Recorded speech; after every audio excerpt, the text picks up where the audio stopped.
Hello Internet, it's Kevin here, just doing another quick full self-driving beta test. I'm on FSD Beta version 11.3.6. This is April the 28th, 2023, so the latest version available to the public is 11.3.6. 11.4 looks like it's an alpha testing with Tesla employees at the moment. Been out for I think a week or two, so we're still waiting to see that one. So obviously they're making some tweaks to it before they push it out to the rest of the beta testers, or to even the first beta testers. Just going to do a quick trip here, see how it handles. I'm on the chill mode, don't have on minimal lane changes. If you're new to this full self-driving, this is Tesla's beta of the fully autonomous driving. You do have to pay attention, you do have to keep your hands close to the wheel, and they give you a nudge, or some people call it annoying, but basically you have to reach up and kind of just, you know, keep your hands close to the wheel and then give it a little bit of a torque on the wheel to let the car know that you're there, your hands are there, and that you're paying attention. Also, this camera up at the top, inside camera just above your mirror, is watching your eyes. So if you're not paying attention to the road, it will kind of bark at you with some flashing blue and or red messages depending on what you're not doing or should be doing. That was a nice smooth turn. No slowdown, no hesitation, went right into the turn.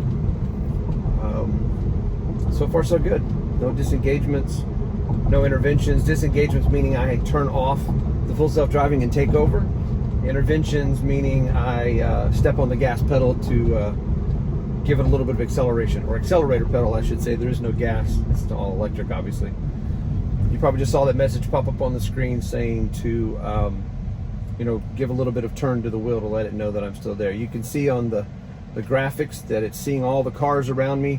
It's seeing the red light, so it knows the light is red or green. It sees cars behind me. It saw that bus turning, so it actually will differentiate between cars, semis, buses, bicycles, motorcycles. You probably saw the green light when the light turned green. If it sees something that it's interacting with, like that light for the speed zone on the side of the road, it'll turn blue. If it's a car that it needs to make a decision about whether or not it can proceed forward, it'll also turn blue. So it's kind of letting you know, hey, I'm watching this car, I'm watching this light to decide whether to move forward, to make the turn, and so forth.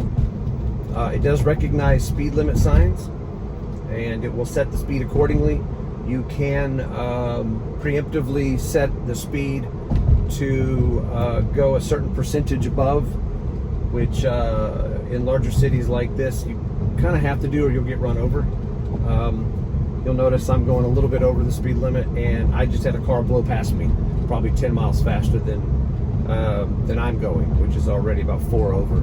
So, but you know, this is still a neighborhood, so let them pass. I'm not gonna blow through here. There's kids, there's schools, you know, kids in people's yards, so I'm just not gonna do that. So yeah, you can see here it's picking up everything around it as far as the street, the lane lines, these lights on the side of the road for the school zone. It'll read stop signs and stop at the stop sign. It can tell the difference between, most of the time, a red light, green light for those going forward versus those making a left turn, such as what we have here. And it knows, you know, when it's your turn to go, based upon the lights and or the stop sign. It will, at a four-way stop, it'll stop at the stop sign and it will wait your turn for the other cars in front of you. Handled that merge pretty nicely there. At a previous version, it used to be a little bit jerky through here because of the wideness of the road before it shrinks down to a regular single lane, because we were coming out of a 2-lane situation there. You can see that it's picking up the double yellow line for the middle of the road, but it will figure out pretty well what the middle of the road is, even if there's not lane lines like what we see here.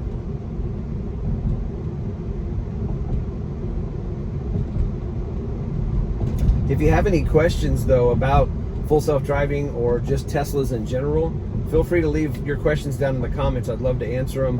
I'm really passionate about these cars. It's the best car I've ever owned. I know there's going to be haters out there. Whatever, post your comments. I'm not interested. I've seen them all, and this is by far the best car I've ever owned. I love driving this car. I love riding in this car. I've done several road trips in it, and it's just a lot of fun. Obviously there's the environmental aspect of driving a green car versus a gas car, and that's great, but that's not why I bought the car. I save a lot of money on electricity versus gas. I save a lot of money on maintenance, because there's no oil changes, there's no spark plugs, you don't have hoses and belts and all that kind of stuff. So yeah, anyway, looks like we're getting close to the destination, so I'm just going to turn it off here. And yeah, that was it. Made it all the way here with no disengagements. Look forward to your comments.